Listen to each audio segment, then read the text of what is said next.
नमस्कार मित्रों, क्या आपके घर में भी किसी पेरेंट्स का, रिलेटिव्स का या आपका खुद का कोई जॉइंट रिप्लेसमेंट सर्जरी हुआ है? हम बात कर रहे हैं चाहे नी रिप्लेसमेंट की, चाहे हिप रिप्लेसमेंट की।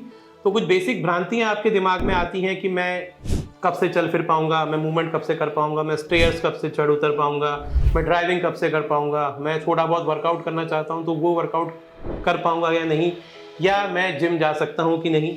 तो इन बेसिक चीज़ों के बारे में कुछ जानकारी आपके साथ साझा करेंगे। मित्रों, मैं doctor Dilip Mehta, senior consultant हूँ जॉइंट रिप्लेसमेंट में शेल्बी हॉस्पिटल जयपुर में and director 360 degree knee clinic.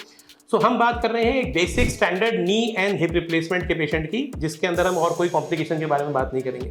तो एक बेसिक नी या हिप रिप्लेसमेंट के मरीज को यदि हम हमारी टीम की द्वारा बात करें या हमारे टेक्निक के बारे में बात करें, हम मोस्टली 99% पेशेंट्स को सेकेंड डे से वॉकिंग शुरू करा देते हैं। मतलब ऑपरेशन के अगले दिन आप एक वॉकर की सहायता से या सपोर्ट के साथ चलना शुरू करते हैं। अगर आपकी मसल्स थोड़ी वीक होती हैं तो उसमें एक ब्रेस को यूज़ किया जाता है।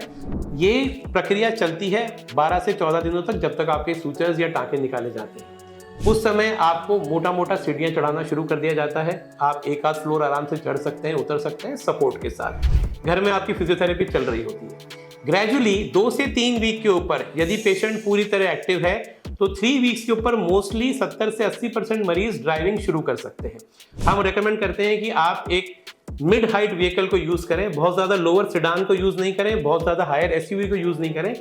शॉर्ट सेगमेंट एसयूवी को आप यूज करें जिसमें अंदर घुसना और अंदर बैठना इजी होता है।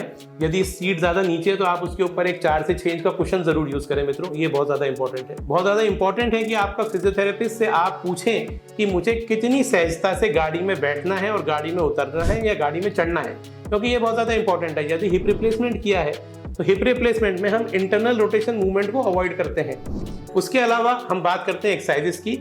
आप अमूमन 2 से 3 हफ्ते में आधा से 1 किलोमीटर या लगभग 2 किलोमीटर के आसपास वॉक करने लायक हो जाते हैं।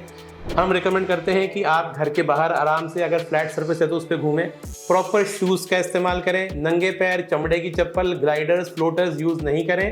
प्रॉपर स्पोर्ट्स शूज की सहायता के साथ वॉक करें। यदि आपको लगता है कि बॉडी ज्यादा वीक है, मरीज की उम्र ज्यादा है, तो आप एक केन का इस्तेमाल कर सकते हैं। यदि आपको लगता है कि आपकी स्ट्रेंथ अच्छी है और आपके लोअर लिम्ब में सर्जरी हुई है और आप जिम जाने के बहुत ज्यादा इच्छुक हैं, तो आप या तो पार्क में आजकल जो जिम मशीन्स अवेलेबल हैं वो इजीली कर सकते हैं। यदि आप प्रॉपर जिम जाना चाहते हैं तो ये ट्रेनर की मदद से आप अपर बॉडी वर्कआउट आराम से शुरू कर सकते हैं। और यदि लोअर बॉडी वर्कआउट भी करना चाहते हैं तो उसमें बेसिक एक्सरसाइजेज जैसे knee extension exercises, prone leg curls, ये बेसिक एक्सरसाइजेज हैं जो आप स्टार्ट कर सकते हैं। उसके अलावा ट्रेडमिल के ऊपर वॉक करना आप आराम से स्टार्ट कर सकते हैं। मैं रिकमेंड करूंगा कि ट्रेडमिल को आप इंक्लाइंड पोजीशन पे ना रखें। ट्रेडमिल की स्पीड को 3 से 4 या मैक्सिमम 4 से 5 की स्पीड पे रखें और सहजता के साथ धीरे धीरे वॉक करें। अपने कॉन्फिडेंस को पहले बिल्डअप करें। जब आप पूरी तरह कॉन्फिडेंट हो तो आप ट्रेडमिल की रेलिंग को छोड़ के चलने का प्रयास कर सकते हैं। कहीं भी कभी भी विदाउट शूज के जिम में या ट्रेडमिल के ऊपर वर्कआउट करने का प्रयास बिल्कुल ना करें। बहुत इंपॉर्टेंट ये है कि कोई भी एक्सरसाइज को करने से पहले आप अपने ऑपरेटिंग सर्जन की सलाह जरूर लें। अपने आप से हीरो ना बने, गूगल का ज्ञान ना लें, चैट जीपीटी को फॉलो ना करें। केवल केवल केवल अपने डॉक्टर की सलाह लें, बिकॉज डॉक्टर ही जानता है कि वो सर्जरी, आपके लिगामेंट्स, आपके टिश्यूज कैसे हैं, वो कैसा बिहेव करेंगे, आपके लिए क्या सही है और क्या गलत है। वीडियो पसंद आया तो इसे लाइक करें, चैनल सब्सक्राइब करें।